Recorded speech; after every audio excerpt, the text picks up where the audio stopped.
Vamos dar continuidade nos estudos dos direitos das obrigações. Esse direitozinho aí, que muitas das vezes é a pedra no sapato de muitos estudantes de direito, né? Mas vamos lá, que nós vamos entender como funciona esse direito das obrigações e como ele se ramifica no mundo jurídico, né? Vamos recapitular o que nós já trouxemos na última aula, né?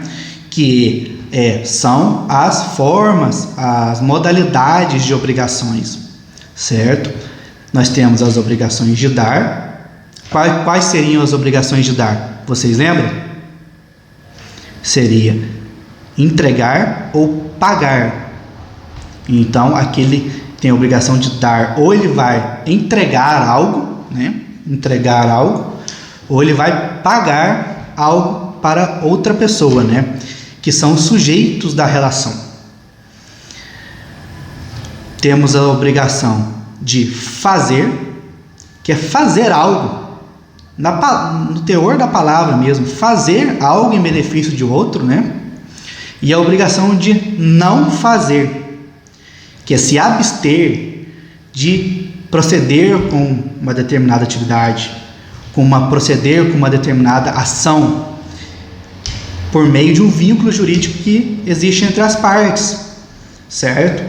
Então, para ter uma obrigação de dar, uma obrigação de fazer ou não fazer, existe em ambos os lados o credor, que é aquele que tem o direito de exigir o cumprimento daquela obrigação, e o devedor, que tem o direito de prestar aquela obrigação em favor dele. Tendo o vínculo jurídico entre eles, que pode ser derivado de diversas causas, que é o tema da aula de hoje, certo?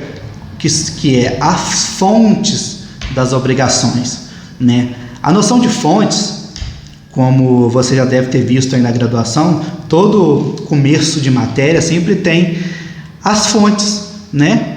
Que é da onde se origina aquele instituto, né? Da onde nasce aquela obrigação.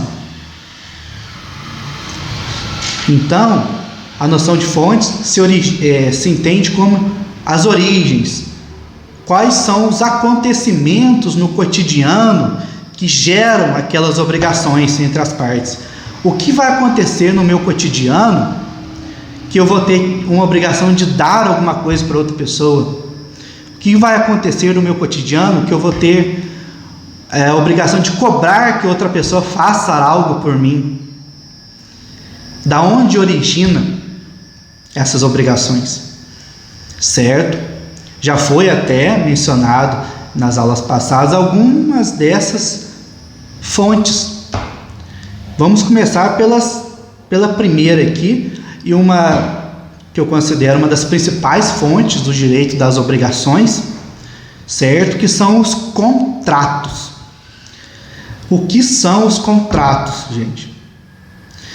Os contratos são acordos de vontade entre duas ou mais pessoas, que produzem efeito jurídico entre elas, né? De acordo com as vontades que são determinadas naquele instrumento, certo? Então, por exemplo, vamos ter um contrato de compra e venda de um veículo.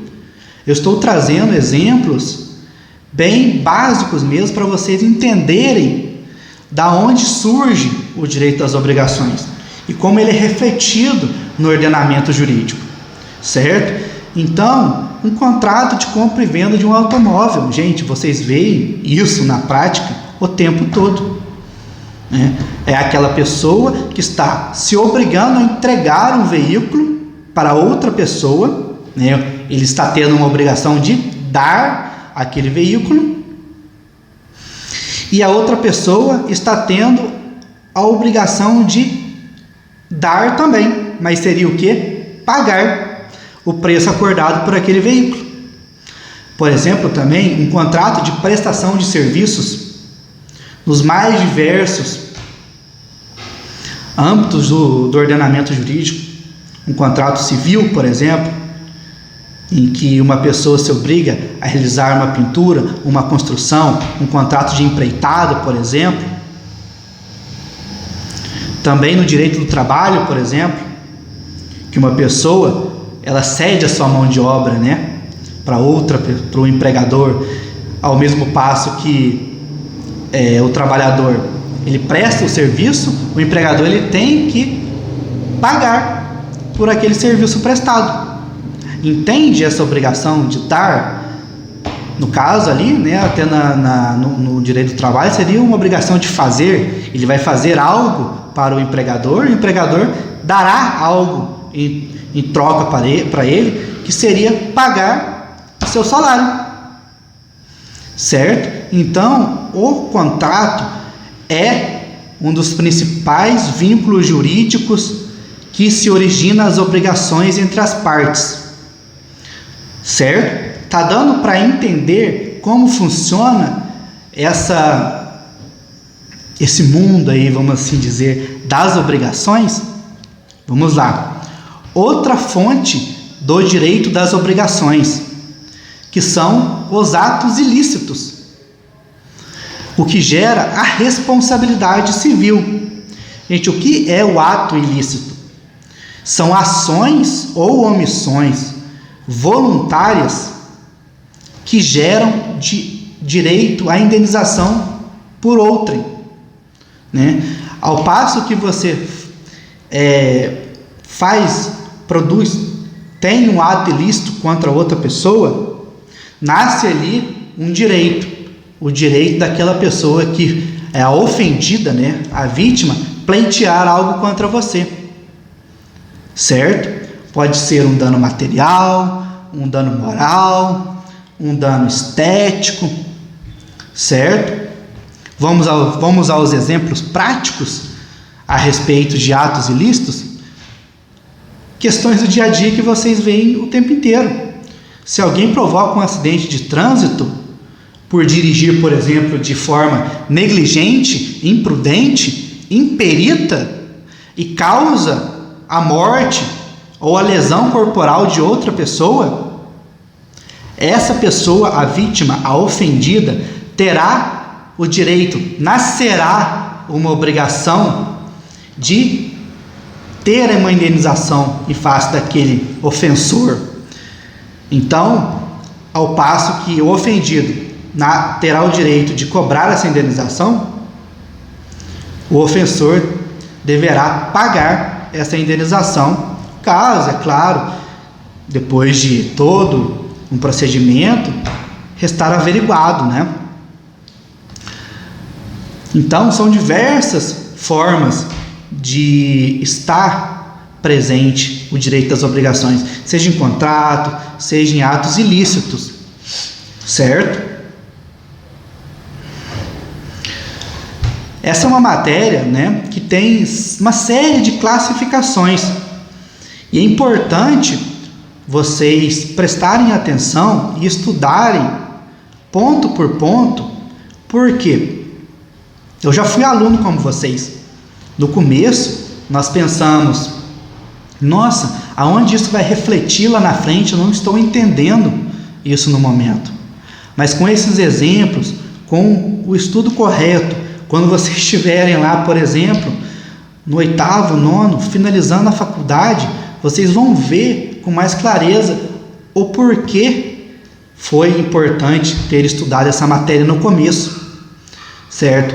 Não adianta nós queremos construir o telhado de uma casa sem antes fazer a fundação, certo?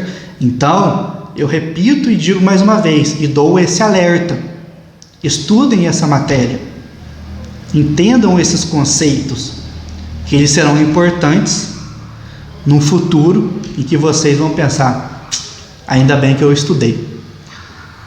Vamos lá, dar o próximo passo, falando sobre a classificação das obrigações.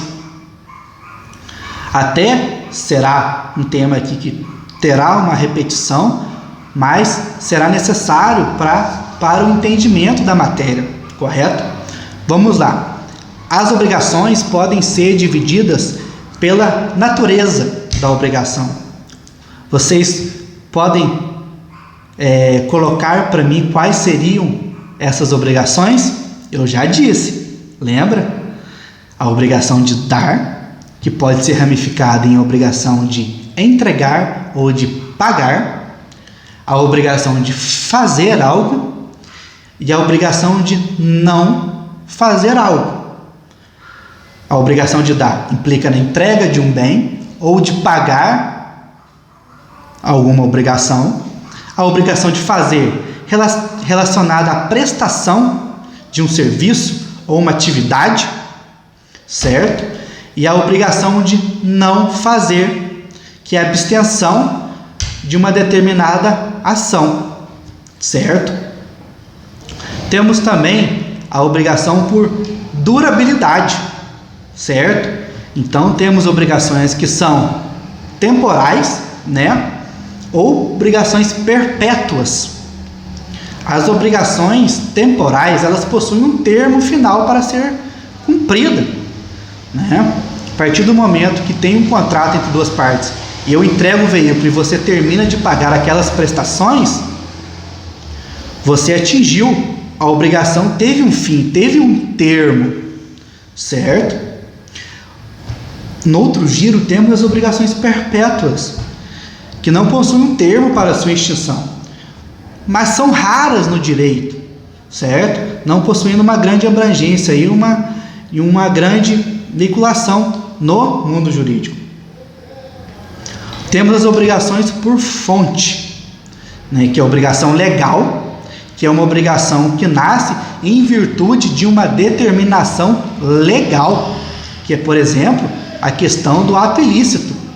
A partir do momento que você viola o direito de outrem, ele causa um prejuízo, você tem a obrigação de indenizá-lo de alguma forma, certo? Então, essa obrigação nasce da lei. Não existe um contrato entre aquelas pessoas que já está pré-determinado que se acontecer algum ato ilícito, um vai ter que indenizar o outro.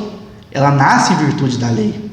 Já é previsto, como por exemplo, no Código Civil. Temos também a obrigação contratual, que nasce de um acordo entre as partes. As partes negociam as cláusulas, por exemplo. Então, dali nasce a obrigação de ambas, uma com a outra, certo? Então, ao mesmo tempo, eu queria repetir essa questão. Todas elas são conexas, elas se englobam em si.